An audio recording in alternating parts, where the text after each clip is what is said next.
Akbar fighting everybody in this Atlanta coronavirus streets.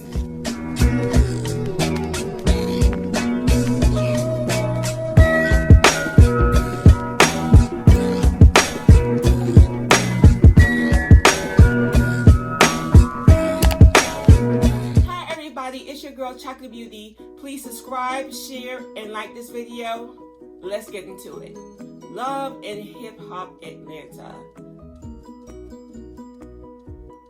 Ooh, child. This episode was a mess. The episode opens up with them talking about coronavirus, and it was during the beginning stages. People didn't know how serious and deadly this virus was.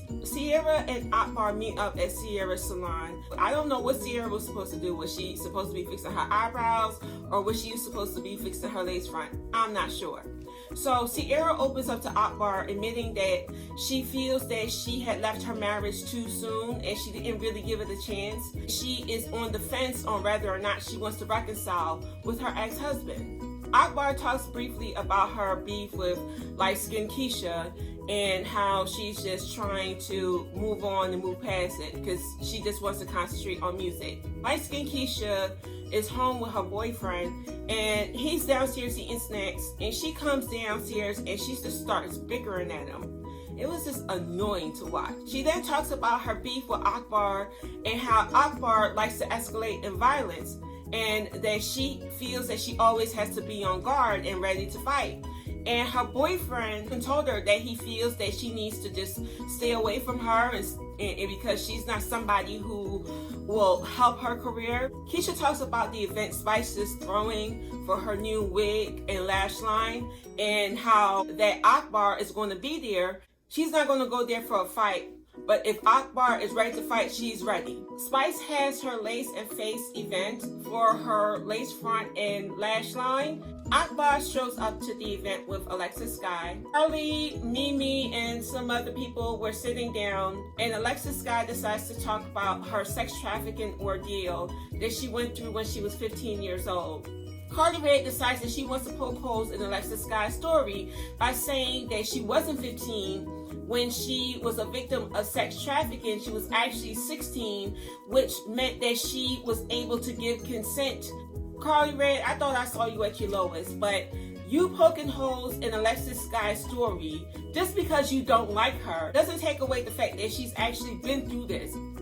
So you poking holes in her story doesn't make you look good. If the story was about your daughter, Carly, this will be a whole nother story. You will be crying that she was a victim, just like how Alexis is sharing her story as a sex trafficking victim. She was still underage regardless. You're not a legal age until you're 18 years old. So she was still underage. Regardless if she was 15 or 16. It doesn't matter. And you can't take away somebody's story. Despite the fact that Alexis does start a whole lot of drama and gets herself involved with a lot of reckless things, I wouldn't use that as a reason to discredit her story. Alexis gets upset and runs out and starts crying. And Spice meets her outside to try to calm her down. And Alexis was like, you know, despite whatever you may see, I feel some type of way about her trying to take away my story or try to say that I'm lying about my experience and lying about my age. Well, in all actuality, it doesn't matter because she still was a victim. Shekinah shows up to Spice's event, and Carly Rae, being messy, she wants to reintroduce Akbar to Shekinah, knowing that they don't get along with each other. So Shekinah, being petty, was just like, yeah, I know her, and this triggers an argument in between Akbar and Shekinah, and chaos just followed after that. Even though Shekinah didn't start the argument in between her and Akbar, she is the loudest person out of the whole argument. So security decides to throw her out. After she got kicked out of Spice event, Shekinah is in the parking lot acting like a complete lunatic. Light-skinned Keisha in Tokyo pulls up to the parking lot and sees that Shekinah is outside losing her mind. So they're like, what's going on? And she's like, I got kicked out, and I'm trying to support my friend. So they're like trying to figure out why she got kicked out. And long and behold, they find out it was Akbar that was responsible for getting Shekinah kicked out. And it just set off a whole nother avalanche. So light-skinned Keisha walks into the party guarded because she already has some issues with Akbar. She knows that it doesn't take much to set Akbar off, so she already went in ready to fight. Even though Tokyo seems cool with Akbar, she is going to defend Light Skin Keisha because her and Light Skin Keisha are closer. I don't know if Tokyo was trying to calm down the situation or she was trying to set a different temperature in the room, but she ended up doing the same thing that Carly Red did with Shekinah by reintroducing Light Skin Keisha to Akbar, and Akbar goes nuts. Spice, trying to gain control of her event, tries to calm down the situation and ended up getting into a physical altercation with Akbar. It's quite clear that Akbar has some serious anger problems, and she just goes off on the handle on every little thing that's geared towards her. She needs therapy. Security takes Akbar to the back of the building so she wouldn't go out front because she was fighting everybody. Light Skin Keisha in Tokyo is looking for Akbar in the front of the building.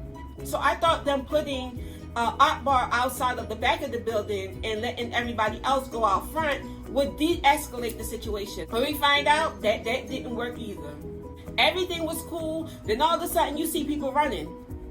And it's like, what are these people running to? You see that in the middle of traffic, Akbar decides to get outside of her car to fight Light Skin Keisha. Girl, what's wrong? What happened?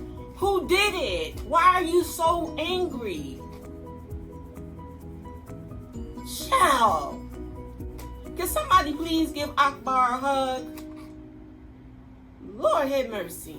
So after the buffoonery that happened in the middle of traffic, they go back to Spice wrapping up her event, and she is upset about the way Akbar acted. She said that she will never invite her to another one of her events again. She don't want to deal with her. She tried to give her a chance, and Akbar still allows her temper to get the best of her. She don't want to be around her, which is understandable. Scrappy, Shooter, and Kirk meet up in Rashida and Kirk's restaurant, and they were catching up with each other, talking and doing a little bit of cleaning. And in the middle of them talking, production comes in and tells them that they have to shut production down. And Kirk said what everybody has been saying since coronavirus started. How are we supposed to live? How are we supposed to survive if we can't work? They do a little video at the end. So the cast decided to share what they were going through during this pandemic and this quarantine. And it's not been easy for anybody. Alright, you guys, thank you for watching my latest review on Love and Hip Hop Atlanta Season 9, Episode 9. Hopefully, I'll see you next week. Ciao.